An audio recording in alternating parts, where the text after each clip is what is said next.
to welcome to our program today Rolonda Watts. You know her for a lot of different hats that she wears as a journalist, a media personality, also, of course, an author. She has a great book that you all are going to enjoy called Destiny Lingers. It's coming out officially on March the 15th. We'll tell you, though, how you can get it a little bit early. But Rolonda, thank you so much for the time today. Really appreciate it. I wouldn't have missed it. Well, look, I'm so excited to be in Los Angeles. My very first trip, I should say, to LA. And welcome. Well, thank you so much for that. And so when I heard I was going to get an opportunity to speak with you, I was excited about it, for one, because I got a chance to read your book, so we're going to talk about that, but also just being a fan of your work, because you are one of these individuals who have been able to find your path and to see that path recognized as an award-winning journalist, but also, of course, to use your platform to share stories that matter to you. First of all, what has that been like for you, to have the desire to serve and then to be able to have that recognized the way it has been? First of all, I want to thank you because you recognize what I'm doing. Yeah. You know that I have a story and to share it, and it is important to me to share that story with the world. So I appreciate your recognizing that. Sure.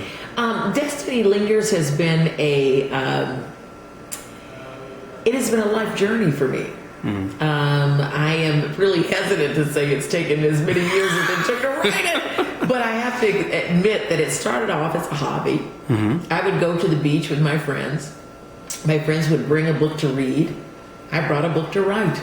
Yeah. I kept writing a chapter. I'd write another chapter, and then when we'd all go in after sunbathing, I'd read the story to them, and they were at some point they were like, "Bro, this is something here. This is not just like fun for fodder over the fireplace. Yeah. This is real literature. You should write this." And I had so much I wanted to say that I determined myself to turn it into a novel, and here it is today. Right. But the bottom line is, you're absolutely right. It was a story I wanted to tell. My grandparents, Garnell and Maurice Love Watts, were among 9 other, a conglomerate of 10 black families that started the first black beachfront properties, or resort, or village, you might call it, Right. In North Carolina. Before 1948, if you're a black person, you couldn't step your foot in the ocean without being arrested. My grandparents were part of a conglomeracy that changed that. In 1948, we started Ocean City. It was a black beachfront area in North Carolina, and it was on Topsail Island, this little island that is it's 26 miles long, but a quarter of a mile wide. And when it was established, land given back from the military. The white folks who established it were very wealthy, but they stayed on one end of the island. The black folks who came and established it were on the other side of the island. And there was something that I have to say it, that rich white folks didn't want the poor white folks next to them. Yeah. So the poor white folks had to live next to us. So you had trailer parks next to wealthy black folks. That's the reality. Yeah. The story is that children played together. They don't know racial separation. They don't know laws. They know where's the best fishing hole, where you gonna crab, where we gonna fly the kite today. Right. And it was those relationships that were built. But when they came out of the marshes into the sunshine, the reality of the world as it was today, they weren't supposed to be playing together. Right. My story is, what if, isn't that what all the great stories of life are about, particularly in Hollywood? What if 2 of those kids who were in love with each other, who couldn't be together because of segregation, what if time moved on and destiny lingered? What if they had a chance to meet each other in another time in life, not only for themselves, but in terms of this nation as well? Sure. What would happen then? And what would you do at a second chance at your first chance at love, or your second chance at your first love? So these were the kind of things I was dealing with, and particularly that phrase that time moves on but destiny lingers. Right. And this is a story about a woman who's looked at everything else in her life except her own life. And what would happen if the first love came back and you had a second chance? And it's not only a second chance at yourself at love, but a second chance for this nation. This is a nation that is in turmoil, racial turmoil right now. Right. But love, as we were talking on Valentine's Day, love survives all.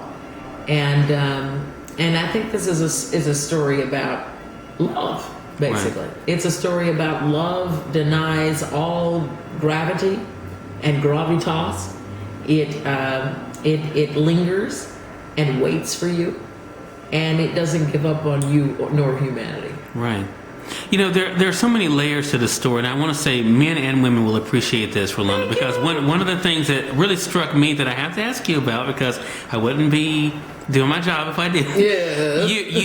You caused us to slip into the skin of destiny by writing the book the way that you did.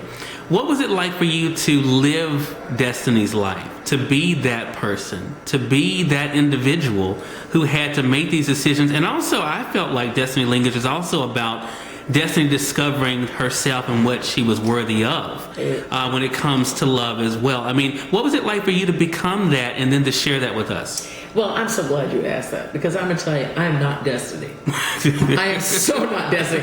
And I'm going to be honest with you, when I was writing the story, it was painful for me, not only to tell the story that had a lot of truths to it, but to be Destiny telling that story. Right. I'm not Destiny. I'm a lot more ballsy of a woman. Destiny is a little, there were times when I was writing and I'd be like, Destiny, come on, girl, come on. And she'd be like, I don't know. She's not me. Okay. And there was and I tried so hard to make her like, I'm a balls woman. I'll kick some booty, okay? Destiny's not that girl. Yeah. And it was so interesting having a relationship with her during this journey, because as much as I try to push her, she's not me. She's not that girl. But most girls aren't me. Yeah. I'm a balls to the wind kind of girl. Yeah. And a lot of girls are more methodic, more thinking. Destiny is more into her head. She's more affected. My thing is like, when things happen to me. Right. Destiny is like, when things happen to her. Right. And I think she's more representative of a lot of young women, because I gotta say, I am probably a couple of decades older than Destiny. I know better than what Destiny knows now. Yeah. I think when I started writing the book, I was Destiny. Gotcha. Today, when I'm publishing the book, I look at her and I go, girl, whole lot more you need to know. But I have to love her because she's so, in a way, innocent, and she's so absorbing. She's so available to love and doesn't know where to find it. Gotcha. And she's just open to love, and thank God Chase found her. Thank God Chase. And can I just say this? Sure. I'm in love with my main character. I'm in love with Chase. Yeah. I'm in love with him. He is the greatest guy, and thank God Destiny, who I love, also met him. I'm happy to be part of that process. Isn't it strange to be talking about this? like they're people. Like they're people. Right. Exactly. But as I was writing the story, I got to tell you, Cyrus, the characters told me where the story would go. Yes. I got to meet these characters. Right. You know, I don't know these people. I got to meet them as I was writing them, and they told me their story. What was it like for you to introduce the secondary characters, the family element? Because we all know what family drama is like. I mean, what was it like for you to bring that dynamic into this story, knowing that so many readers would be able to see the realness even in their own lives through these characters? Well, I think that the mother represents classism. I think that there's more to the story than just Chase and Destiny and the characters. I think that racism plays a huge role, as if it was a character. Classism does. There's one line in the book that was significant to me when Destiny says, he could not love me because I was black. I could not love him because he was poor. So there was classism. And what I also love about what Destiny and Chase discovered with each other through their love is that both their parents were racist. Chase came from a racist Southern family, but so did Destiny. Right. You know, we forget that black folks can be racist too. Right. And the two mothers were just as racist against each other, and that we got to see a second generation come up and say, this is who we are. Mm-hmm. This is what we come from, but this is not who we have to be. Right. And I think that's realistic in this day and time. That we know our parents could have been better people. Yeah. They could have said better things. And we have the choice to make that difference. Right. You know, for love's sake, if nothing else. Exactly. So true. And I love the way that it all kind of comes together. For those who are just tuning in, he's on the television side in Mississippi or online through CyrusWebbPresentsTV.com. We're speaking to the one and only Rolonda Watts. We're talking with her not only about her journey to sharing great stories as a journalist as well as a media personality, but now through her novel that's available, Destiny Lingers. For those watching us on television, it'll be available for you all to be able to get now. For those watching us online, of course, March 15th is the big day.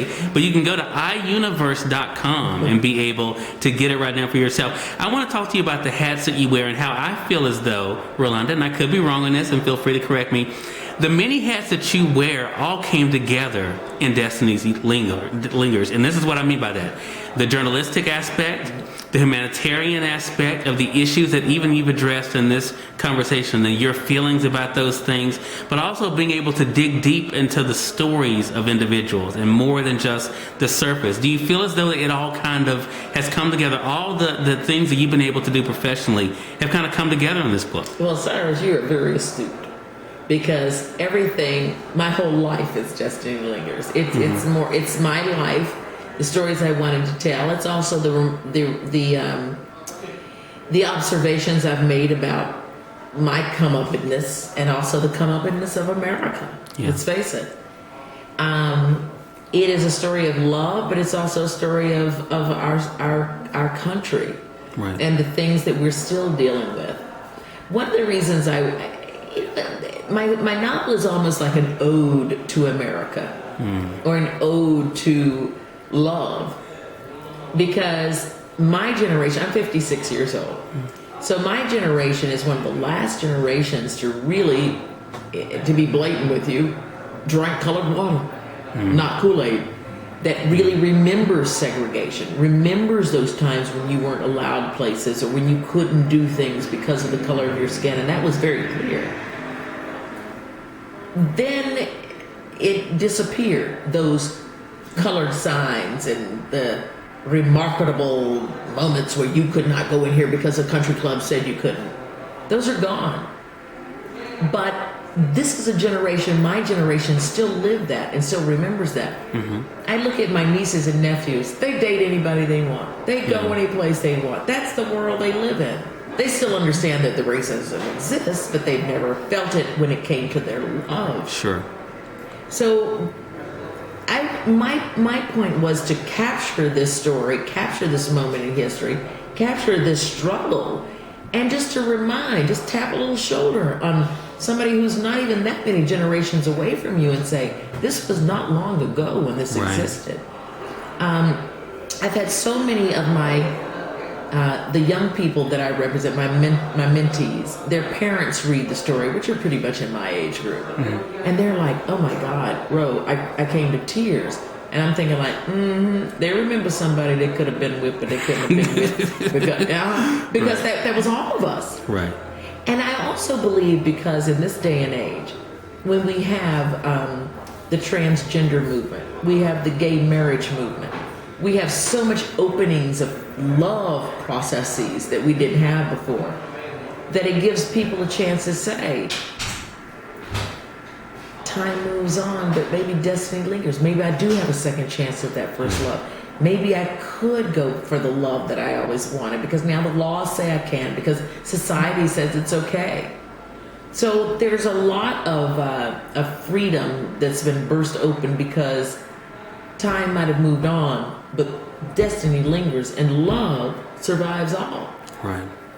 Such an amazing message, and such a great way for us to be able to discuss the truth that is life in a work of fiction. I think it's safe. It makes it safe for us to talk about it because these aren't real people, but they are real situations that we can all kind of relate to. You know, Rolonda, this has been really a pleasure and an honor to be able to have you on our program. It really means a lot that, for one, you said yes, but two, And I'll say yes again. But two, that you have been so gracious with your time. Again, Destiny Lingers is the title of the book. Make sure you guys head over to iUniverse.com now to be able to get it, or through the traditional means, you can go to places like Amazon.com and get it officially on March the 15th. I also want to say here that Rolonda will be joining me live on Conversations Live on that release date to have a more in-depth conversation about her book. Real excited about that. And Rolonda, how can our viewers stay connected with you? Well, you can stay connected with me. I'm a social media demon. So come on and join me on Twitter and Instagram and what are all the other ones? Pinterest and YouTube. Rolonda Watts. It's ROLONDA. And then on Facebook, you can follow me at Rolonda fan page. ROLONDA. All right, Rolonda, thank you so much again. I have to thank Anne Marie of Get Red PR for helping us set up this conversation with us today. And thank all of you for tuning in to another edition of Cyrus Webb Presents. We appreciate you. Thank you, Cyrus.